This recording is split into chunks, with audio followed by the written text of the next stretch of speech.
درنو ملګرو سلامونه. ځینې پښتو کلمې در سره شریکوم چې په ولس کې شته دي، خو ممکن تاسو ترې خبر نه یې. دا کلمې ما 2 کاله مخکې هغه وخت سره راټولې کړې چې زموږ یو همکار بدخشان ته لاړو، هلته یو رپورټ جوړاوه.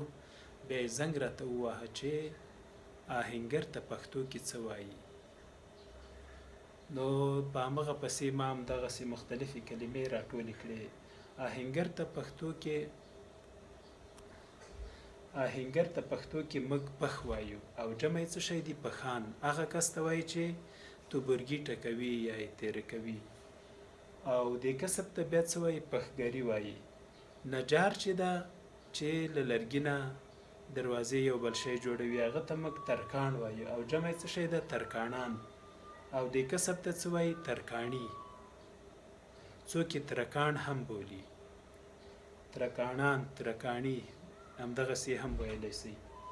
حلبساز چې ده که حلبساز د پارسي کې چې وایي، دې ته پښتو کې ټټار وایي. بخارۍ یا انګیټۍ جوړوي، چینکونه جوړوي له اوسپنې څادر نه او دغسې نور شیان جوړوي. دې ته څه وایي؟ ټټار. جمع یې ټټاران دي او کسب ته ټټاري وایي. او ډغ چې ده جمع یې ډغان دي، دې کسب ته څه شی وایي؟ ډغګري وایي یا ډغګري. ډغ هغه کس ته وایي چې ناداب هم ورته وایي. یو ډول لرګی وي، دا یې په اوږه اړولی وي، تارونه پکې تیر وي، بیا کورونو ته ځي، د چا د کورونو بړستنو توشکو مالوچ چې سره ناست وي، هغه توشک یا بړستن خلاصوي او بیا یې بیرته ډغ ډغ داسې وهي، بیرته دا مالوچ جګ او غټ سي، بیا هغه توشک بیرته پوس او نرم سي. دې کس ته څه وایي؟ ډغ وایي. دوړ چې ده بیا دغه ته وایي. سمون ستړی مسې؟ ته چېرته تللی وې؟ آیسکریم خانې. او سکریم دې وخوړ؟ ښه، ما ته دې رانه وړ؟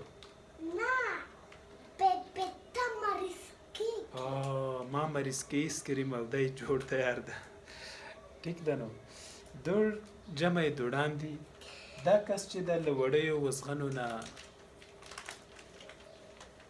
ټغرونه جوړوي، لیمڅي جوړوي، کیږدۍ جوړوي یا د کوچیانو.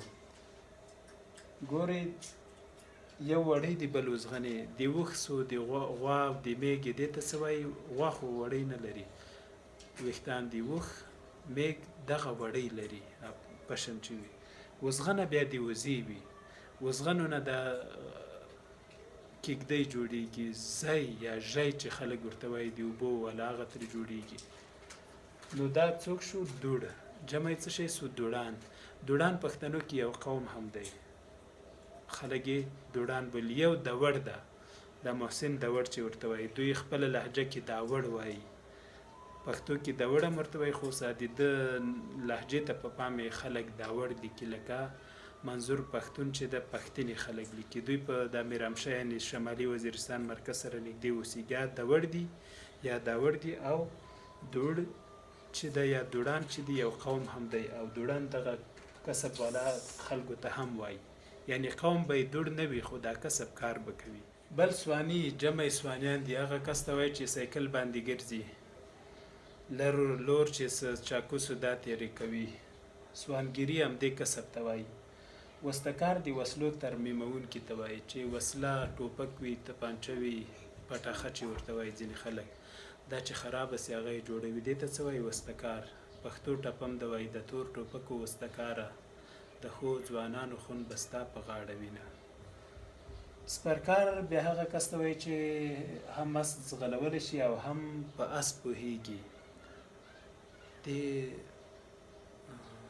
کابل کې رسنیو نه پوهېږم، دا اسونه یې چې ځغلول، خو دا څه نومونه یې ورته اخیستل، اسانداز یې ورته وایي که څه شی. خو پښتو کې همدا سپرکار ورته سم راځي. هغه کسان وي چې مقابلو ته هم راوځي، یو بل سره د اس سیالۍ مقابله کوي. پښتو کې ورته څه شی وایي؟ سپرکار وایي. خرکار بیا هغه کس ته وایي چې د خوارۍ مزدورۍ لپاره خر چلوي. مثلا په خره باندې یو بل ځای نه بل ځای ته سامان وړي. دې ته څه وایي؟ خرکار وایي. ګړی ساز یا ساعت ساز چې ده بیا ساعت ترمیمونکي ته وایي. دا ساز چې ده هم پښتو کې کاروي، رستاړی ده. مثلا دا د ټاکنو وختو دولت ساز ته به خلکو دولت جوړونکی وایي، خو ما بیا یو ویډیو وکړم مال دولت ساز ورته وایي. موږ یې لرو، ساز په 4-5 معناو ځان ته راځي. ساز میوزیک ته هم وایي، ساز هغو پیسو ته هم وایي، خدای دې نه کړي چې یو څوک بل څوک مړ کړي بیا په مقابل کې یو څه پیسې ورکړي. ساز جوړولو ته هم وایي. ساز خو 4-5 معناوې دي، ما یوه ویډیو کې په همدې باندې خبرې کړي. کریکخ بیا هغه کس ته وایي چې په کرایه مالونه وړي. مثلا دې بارډرو کې ډېر خلک همدا کار کوي، لکه تورخم بارډر سو یا په سپین بولده کې یا نورو ځایو کې چې په کرایي مال وړي، دې ته څوک وایي؟ څه وایي؟ کریکخ وایي. کریکخ بل هغه کس ته هم وایي چې قاچاق وړونکو یا قاچاقیانو ته لار وچوي. مثلا قاچاقبر دي یا قاچاقیان دي، دوی ځي، خو دا یو کس چې کریکخ وي دا د دوی نه مخته لاړ سي، لار ورته وچه کړي یعنې ویې ګوري چې حکومت خو به نه وي، دوی خو به کوم خطر سره نه مخامخ کېږي، بیا بیرته دوی ته احوال ورکوي چې لار جوړه ده راتلی سي او که نه ده جوړه. دې ته هم کریکخ وایي. بل کخی ده له کښت یا کروندې اخیستل شوی، او هغه کس ته وایي چې په پټیو اوبه سموي، پټي له ماشومانو ساتي. پښتونخوا کې به موږ چې اوسېدلو زموږ سیمې سره ډېر پټي و، هغو ته زموږ خلک کڅه وایي، یعنې چې یو ځای ډېر پټي وي. بیا به کله چې لاړو هلته یو کس و کښی، بیا به م چې ولیده ویل به م چې هله کښی راغی تښتئ. نو که پټیو ته به نږدې نه ویم ده به چې ولیدې کنځلې به یې کولې او ماشومان به یې ویرول. او کښی ګډ لیکل پکار دي. نو مخکې مې هم ویل چې دا نومونه ما جوړ کړي نه دي، دا پښتو کې شته دي خو باید دود سي. مثلا کښي ته ځینې سیمو کې خلک میراو وایي، خو هغه په ځای ښه دا د کښی ورته ووایي. او که یو خبریال را پاڅېږي بیا لیکي چې پټی ساتونکی یا پټی اوبه کوونکی یا کروندې اوبه کوونکی، تر هغه خو بیا همدا کښی چې خپله ولس جوړ ده، سم ده، لنډم ده. ښه وخت ولرئ. ګرانو ملګرو، پښتو زده کړه فیسبوک پاڼه او یوټیوب چینل در سره سبسکرایب او خوښ کړئ. غزا نور هم زما فیسبوک دی او همدې نوم سره زما ټویټر او لینکدین هم دی. پښتو زده کړه یوټیوب چینل او فیسبوک پاڼه کې تاسو د پښتو، انګریزي، پښتو لیک لوست، پښتو ګرامر په هکله درسونه لیدلی لوستلی سئ. مختلفې لړۍ له 2 کلونو راهیسې روانې دي او په کور تاسو ته زده کړې شرایط برابروي. دا ډول که تاسو غواړئ چې آنلاین زده کړې له پښتو زده کړې سره وکړئ، نو موږ ستاسو خدمت کې یو. ښه وخت.